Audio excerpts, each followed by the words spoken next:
सगळ्यांचं खूप खूप थँक्यू. तुम्ही कालच्या व्हिडिओलाही खूप छान प्रतिसाद दिला आणि प्रत्येक व्हिडिओला तुमचा जो कंटिन्यूस सपोर्ट मिळतो आहे त्यासाठी खूप खूप थँक्यू. तर इथे मी आज सकाळी स्वयंपाकामध्ये बनवली होती दही मिरची, त्यानंतर दोडक्याची भाजी आणि कणिक मळून ठेवली होती. थोडी जास्त झाली होती त्यामुळे त्या पोळ्या मी ठेवून देणार होती थोडीशी. तर इथे अरण्य चालला होता आईकडे. आज त्याला सॅटर्डे असल्यामुळे होती सुट्टी आणि तो दिवसभर तिकडेच राहणार होता. त्यानंतर सकाळचे जवळपास 12 वाजत आले होते. माझा जवळपास अर्धावट स्वयंपाक झाला होता. त्यानंतर मला सावीला घेऊन बाहेर जायचं होतं, पण तेही काम झालं नाही आणि भरपूर वेळ गेला. त्यानंतर तिला झोपायला वाजले 2 आणि त्यानंतर इथे मी केली आहे नोट्स मेकिंग. तर ही पुढे डिटेलमध्ये तुम्हाला समजून सांगितली आहे की कशाप्रकारे बनवली आहे आणि तुम्ही नोट्स बनवताना कुठल्या प्रकारे काळजी घ्यायची आहे. इव्हन या नोट्सचा फोटोसुद्धा मी तुमच्यासोबत शेअर करणार आहे आपल्या टेलिग्राम चॅनलवरती. तर ती कंप्लीट केल्यानंतर मी तुमच्यासोबत ती पूर्णपणे शेअर केलेली आहे. व्हिडिओमध्ये तुम्हाला शेवटी ती नक्की दिसेल. आता या नोट्स बनवण्यामुळे आपला वेळ जातो. काल एक कमेंट होती की माझ्या साईडची मुलगी रोज नोट्स बनवते आणि मी बनवत नाही, तर मला थोडी भीती वाटते. तर त्याने काय करता येईल, म्हणजे काय होईल त्याने, किंवा माझा रिझल्ट येईल की नाही अशी भीती वाटते. तर पहा, आपल्याला पुढचा काय करतो आहे किंवा कुणाचं किती झालेलं आहे याच्याकडे लक्ष नाही द्यायचं आहे. आपण ज्या स्टेजला आहोत तिथे फक्त आपलं 100% कसं देता येईल याकडे लक्ष द्या. तुम्ही नोट्स काढताय म्हणजे तुम्ही पास होणार आणि पुढचा नोट्स काढत नाही आहे म्हणजे तो नापास होणार असं अजिबात नसतं. तुम्ही मेहनत कोणत्या वेने करताय, ती किती व्यवस्थित आहे PYQला धरून, त्यावरती रिझल्ट डिपेंड करतात.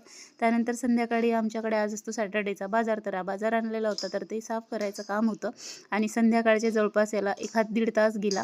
भरपूर भाज्या होत्या आणि ह्या भाज्या पाहून मला खूप छान वाटतं. मोस्टली सांबार असल्याशिवाय, आमच्याकडे कोथिंबीरला सांबार म्हणतात, तर ते असल्याशिवाय तर बाजार पूर्ण आहे असंच वाटत नाही मला. तर आज मी भूगोलाचा नदी प्रणालीचा टॉपिक कंप्लीट केला आणि विथ नोट्स केला. तर तुम्हाला मी शॉर्ट नोट्स दाखवते मी कशी काढली. तर इथे पहा, एका एवढ्या 1.5 पेजमध्ये आपलं पूर्ण नदी प्रणाली हे प्रकरण कंप्लीट बसलेलं आहे. आता शॉर्ट नोट्स कशी बनवायची हे मी तुम्हाला शॉर्टमध्ये दाखवलं होतं. तर इथे मी नदी प्रणालीची कशी काढली ते दाखवते. याच्यामध्ये सगळ्या महत्त्वाच्या नद्या आहेत. गोदावरी आहे, वर्धा आहे, वैनगंगा, इंद्रावती, पूर्णा नदी आहे, पैनगंगा नदी आहे, भीमा नदी आहे, नर्मदा नदी आहे, त्याच्यानंतर आपली कृष्णा नदी पण आहे, तापी नदी पण आहे, सगळ्या नद्या, कोयना नदीसुद्धा आहे. सगळ्या नद्या घेतल्या आहेत. एक पॅटर्न सेट करायचा जो तुमचा असेल तो, आणि त्यानुसार आपल्याला आपलं जे काही नोट्स मेकिंग आहे ती करायची आहे. आता नोट्स मेकिंग तुम्ही जर का पूर्ण वाक्यात हे लिहत बसलात, लिहिण्यामध्ये वेळ जाईल. त्यानंतर बऱ्याच जणांना असं वाटतं की आपण नोट्स काढल्या तर पास होतो का, किंवा नोट्स नाही काढल्या मग आपण खूप मागे राहू का. तर काही विषय असे असतात बघा, ते तुम्हाला वारंवार वाचून लक्षात राहत नाहीत. एखाद्या वेळी जेव्हा आपण त्याचा लिखित स्वरूपामध्ये त्याला आणतो तेव्हा मग त्याचा जो काही प्रभाव आहे आपल्यावरती तो चांगला असतो. आता इथे मी काय केलं आहे नेमकं ते सांगते तुम्हाला. आता इथे पहा, कलरफुल पेन यासाठी वापरले की ते ठळक गोष्टी दिसतील. आता इथे मी लिहिले मुख्य नदी आपली गोदावरी. त्यानंतर तिची इथे लिहिले मी इंडियामधली लांबी.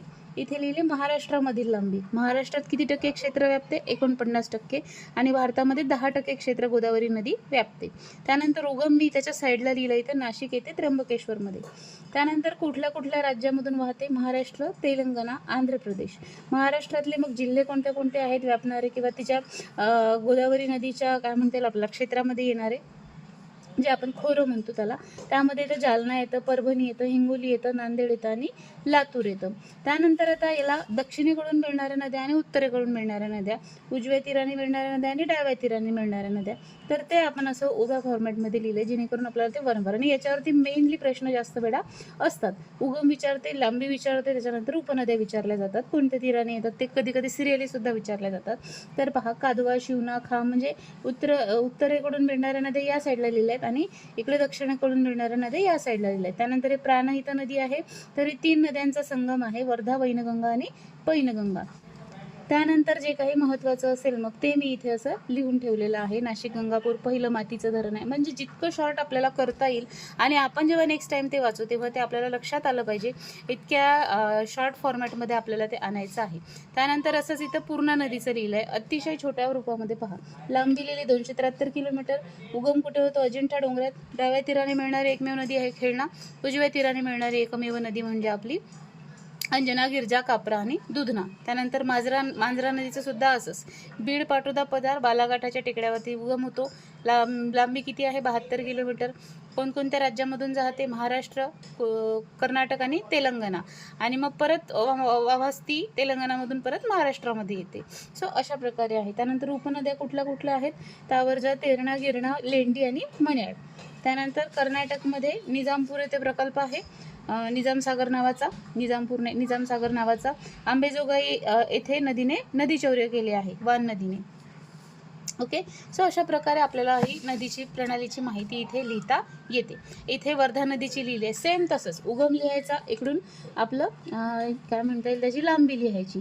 आता कधी महाराष्ट्रातलीच लांबी असते, पूर्ण भारतातली ती नदी नाही, तर वर्धा नदी छोटी आहे फक्त महाराष्ट्रापुरती म्हणून तसं लिहिलं. इथे भारतातली सुद्धा होती म्हणून ते दोन्ही तिथे एक साईड लिहिलं. म्हणजे अशा प्रकारे नोट्स केल्याने कमी जागेमध्ये आपला जास्त डेटा कव्हर होतो आणि आपल्याला ते वाचायला सहज पडतं. आता जर मला नदी प्रणालीचं वाचायचं असेल तर मी पुन्हा ते पुस्तक उघडून 5 ते 6 पेजेस ते जे लेंदी आहेत ते वाचेल का? अजिबात नाही वाचणार. किंवा वाचले तरी सुद्धा परत क्विक रिव्हिजन, म्हणजे रिव्हिजनचा कंटाळा केव्हा येतो आपल्याला, जेव्हा आपल्याला हे वाचलेलं पुस्तक जे असतं ना ते परत वाचायला जावं लागतं, तेव्हा रिव्हिजनचा कंटाळा येतो. कारण आपल्याला ते पेजेस दिसतात आणि मग इतके मोठे पेजेस, आता इथे पहा तुम्ही, इतके मोठे पेजेस जेव्हा आपल्याला वाचावे लागतात तेव्हा आपल्याला त्याच्यामध्ये खूप कंटाळा येतो आणि मग त्याचा इम्पॅक्ट सुद्धा तितकासा होत नाही. आता मी तुम्हाला दाखवते मी किती मोठी माहिती. तर पहा, तापी नदीची इतकी मोठी माहिती आहे.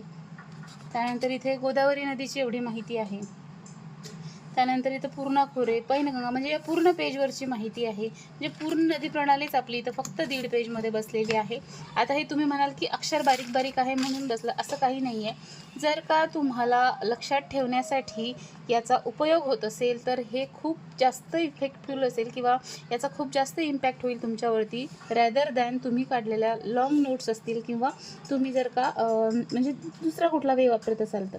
आता ज्याची त्याची पद्धत त्यांनी ठरवायची आहे आणि तशा प्रकारचे नोट्स मेकिंग करायचे आहे.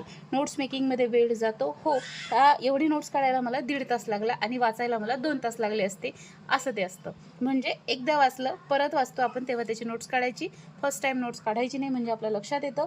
PYQ बघायचे म्हणजे नोट्समध्ये कशावरती भर द्यायचा ते लक्षात येतं आणि मग आपल्याला ते नोट्स काढताना ते पॉईंट सॉर्ट आउट करता येतात, कमी करता येतात. सो अशा प्रकारे ही नोट्स आहे. आता यामध्ये जर मी इतर कुठल्या विषयाच्या नोट्स काढल्या, तसंच मी इकडे पॉलिटीचं स्टार्ट केलं होतं बघा, पण मी याची नोट्स ऑलरेडी माझ्या डायरीमध्ये आहे. सो मी इथे स्किप केलं आणि याच्यात काही गोष्टी एक्स्ट्रा होत्या, जसं चिन्ह हत्ती हे माझ्या नोट्समध्ये नव्हतं, मग त्या गोष्टी मी इथं एक्स्ट्रा दिसल्या म्हणून त्या फक्त लिहिल्या. मग पुढे कंटिन्यू करणार होते, सावीने केलं डिझाईन, पुढे कंटिन्यू करणार होते पण मी ते केलं नाही. त्यानंतर याच डायरीमध्ये मी इकडे थोडंसं इकोचं वाचलं होतं, इकॉनॉमिक्सचं, तर ते स्टार्ट केलं होतं. पण हिस्ट्रीची मी नोट्स काढणार नाही आहे, भूगोलासाठी मी नोट्स काढेल ती अशाच फॉर्मॅटमध्ये काढेल आणि मी पुढे जर काढली तर तीही तुमच्यासोबत शेअर करेल. आता तुम्हाला जर का याचा फोटो पाहिजे असेल तर मी आपल्या ड्रीम MPC टेलिग्राम चॅनलवरती शेअर करेल. टेलिग्राम चॅनलची लिंकसुद्धा तुम्हाला डिस्क्रिप्शनमध्ये मिळेल. ड्रीम MPC हेच आपल्या टेलिग्राम चॅनलचं नाव आहे. सो अशा प्रकारे तुम्ही तिथे नोट्स मेकिंग करू शकता. आजच्या ब्लॉगमध्ये जास्त काही दाखवता आलं नाही कारण माझा व्यवस्थित अभ्यास आज म्हणजे झाला नाही दिवसभर, आता रात्री वगैरे करेल मी, तर ते पाहूया. मग शेअर करता आलं तर नक्की करेल. आता इतकंसं केलेलं आहे ते मला वाटतं आजच्या पुरतं. जे GSच्या बाबतीत जे मी ठरवलं होतं ते कंप्लीट झालं. आता हवामान स्टार्ट केलं आहे मी, त्याचीसुद्धा शॉर्टमध्ये मी एक नोट्स काढून घेईन. तर ती तर जास्त मोठं हे चॅप्टर नाही आहे, त्याच्यामुळे पहा, तर चॅप्टरच जास्त मोठं जर नसेल तर नोट्स कशी जास्त निघेल. 3 ते 4 पेजचं आहे, एका पेजमध्ये जास्तीत जास्त ते बसतं. म्हणजे इतकं सोडून द्यायचं, म्हणजे आणखी काही एक्स्ट्रा इन्फॉर्मेशन असली तर एवढ्या एका पेजमध्ये हे प्रकरण पूर्ण बसून जाईल आणि मी तुमच्यासोबत ते शेअरसुद्धा करेल. सो याला म्हणतात स्मार्ट वर्क. याला हार्ड वर्कच लागतं पण ते वर्क स्मार्ट असतं. सो आजचा व्लॉग इथेच संपवते. आजच्या व्लॉगमध्ये जास्त स्टडी दिवसभर तर झाला नाही, त्यामुळे एवढंच दाखवते आणि बऱ्याचशा महत्त्वाच्या गोष्टी तुमच्या लक्षात आल्या असतील. हा व्लॉग कसा वाटला मला कमेंट करून नक्की सांगा. आणि हो, काल ज्यांनी आपापल्या गावाची नावं मला कमेंट केली त्या सगळ्यांचं खूप खूप थँक्यू. सगळेजण म्हणजे इतक्या दूरदूरचे आहेत, म्हणजे नागपूर, पुणे, नांदेड, त्यानंतर आपलं काय म्हणता येईल परभणीचे पण आहेत, बुलढाणा, यवतमाळ, सगळ्याच गावच्या आहेत. सो सगळ्यांना खूप खूप थँक्यू. म्हणजे आपले व्हिडिओज बऱ्यापैकी ऑल महाराष्ट्रामध्येच व्हायरल आहेत असं आपण म्हणू शकतो. So thank you so much for watching. भेटूया उद्याच्या ब्लॉगमध्ये. तुम्हाला मी जर हवामानची नोट्स काढली तर उद्याच्या ब्लॉगमध्ये मी नक्की शेअर करेल. So thank you.